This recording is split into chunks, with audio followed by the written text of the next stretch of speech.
لوگوں کو ان کی خواہشوں کی چیزیں یعنی عورتیں اور بیٹے اور سونے اور چاندی کے بڑے بڑے ڈھیر اور نشان لگے ہوئے گھوڑے اور مویشی اور کھیتی بڑی زینت دار معلوم ہوتی ہیں، مگر یہ سب دنیا ہی کی زندگی کے سامان ہیں اور اللہ کے پاس بہت اچھا ٹھکانہ ہے۔ اے پیغمبر، ان سے کہو کہ بھلا میں تم کو ایسی چیز بتاؤں جو ان چیزوں سے کہیں اچھی ہو؟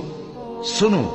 جو لوگ پرہیزگار ہیں ان کے لیے اللہ کے ہاں باغات بہشت ہیں جن کے نیچے نہریں بہ رہی ہیں، ان میں وہ ہمیشہ رہیں گے، اور پاکیزہ بیویاں ہیں، اور سب سے بڑھ کر اللہ کی خوشنودی۔